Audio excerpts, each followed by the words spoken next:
നമുക്കൊരു യാത്ര പോയാലോ? മസനഗുഡി വഴി ഊട്ടിയിലേക്ക്. മസനഗുഡി വഴി ഊട്ടിയിലേക്കൊരു യാത്ര, അതൊരു വല്ലാത്തൊരു എക്സ്പീരിയൻസ് ആണ്. ആളുകള് മസനഗുഡി വഴി ഊട്ടിയിലേക്കുള്ള യാത്രയെ ഇത്രയധികം വെറുത്തോ? ഇൻസ്റ്റഗ്രാം എപ്പോ തുറന്നാലും മസനഗുഡി വഴി ഊട്ടിയിലേക്കുള്ള യാത്ര തന്നെ. കേട്ട് ഞാൻ മടുത്തു.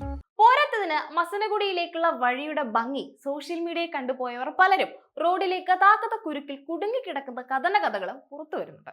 എന്ന് കരുതി മസനഗുഡി വഴി ഊട്ടിയിലേക്കുള്ള യാത്രയെ അങ്ങനെ ചെറുതാക്കി കളയരുത്.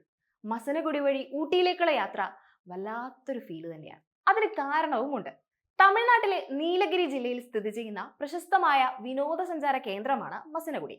മസനഗുഡിക്ക് അരികിലാണ് മോയാർ നദി. ഇവിടേക്ക് വൈകുന്നേരങ്ങളിൽ വെള്ളം കുടിക്കാനായി എത്തുന്ന വന്യമൃഗങ്ങളാണ് പ്രധാന ആകർഷണം. ഊട്ടിയിൽ നിന്ന് 30 കിലോമീറ്റർ അകലെയാണ് മസനഗുഡി. മസനഗുഡി മുതൽ ഊട്ടി വരെയുള്ള റൂട്ടിൽ ഇടുങ്ങിയ റോഡും കുത്തനെയുള്ള കയറ്റങ്ങളും അടങ്ങിയ 36 ഹെയർ പിൻ വളവുകൾ ഉൾപ്പെടുന്നുണ്ട്. സാഹസികത ഇഷ്ടപ്പെടുന്നവർക്കും ഈ കാരണത്താൽ മസനഗുഡി പ്രിയമാണ്. മസനഗുഡിക്ക് മുമ്പും ശേഷവും വനത്തിലേക്ക് നീളുന്ന നിരവധി പാതകളുണ്ട്. അവിടെ നിന്ന് ഗൂഡല്ലൂർ എത്താൻ ഏകദേശം 25 കിലോമീറ്റർ സഞ്ചരിച്ചാൽ മതി. മസനഗുഡി റോഡ് ഊട്ടി മൈസൂർ റോഡിൽ സന്ധിക്കുന്ന തൈപ്പക്കാട് ആന ക്യാമ്പ് പ്രശസ്തമാണ്.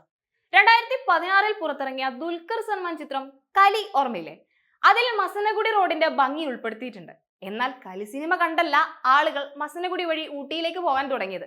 അതിന് കാരണം സോഷ്യൽ മീഡിയ തന്നെയാണ്. ഇൻസ്റ്റഗ്രാം റീലുകളും അതുവഴി യാത്ര ചെയ്തവർ പങ്കുവെച്ച ഫോട്ടോയും വീഡിയോയും ഒക്കെ കണ്ടാണ് ആളുകൾ അവിടേക്ക് കൂടുതൽ യാത്രയായത്. റോഡിന്റെ ഇരുവശവും നിറഞ്ഞു നിൽക്കുന്ന പച്ചപ്പും മരങ്ങളും രാവിലെയും വൈകുന്നേരവും ഇരച്ചെത്തുന്ന കോടമഞ്ഞും റോഡരികിലേക്ക് ഇറങ്ങി വരുന്ന വന്യമൃഗങ്ങളും ഇതൊക്കെയാണ് മസനഗുഡി വഴി ഊട്ടിയിലേക്കുള്ള യാത്രയിലെ പ്രധാന ആകർഷണം. മസനഗുഡി റോഡിൽ ഈ പറഞ്ഞ മനോഹാരിതയൊക്കെ ഉണ്ടെങ്കിലും നിങ്ങൾ കണ്ട പല റീലുകളും എഡിറ്റഡ് ആണ്.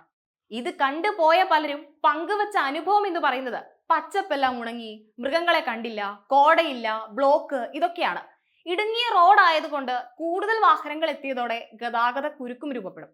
ജീവിതത്തിലെ സമ്മർദ്ദങ്ങളിൽ നിന്നൊക്കെ മാറി ഒന്ന് സ്വസ്ഥമായി യാത്ര ചെയ്യണമെന്ന് കരുതി പോകുന്നവരാണെങ്കിൽ ഈ ഗതാഗത കുരുക്കിൽ കൂടി പെടുമ്പോൾ പിന്നെ പറയേണ്ടതില്ലല്ലോ. ഡിസംബറിലാണ് കൂടുതൽ ആളുകൾ എത്തിയത്. കാടിന് നടുവിലൂടെ മനോഹരമായ ഒരു യാത്ര ആഗ്രഹിക്കുന്നവർക്ക് സോഷ്യൽ മീഡിയയിൽ പങ്കുവയ്ക്കപ്പെട്ട ഫോട്ടോയും വീഡിയോയും ഒക്കെ കാണുമ്പോൾ മസനഗുഡിയിലേക്ക് പോകണം എന്ന് ആഗ്രഹിക്കുന്നത് സ്വാഭാവികമാണ്.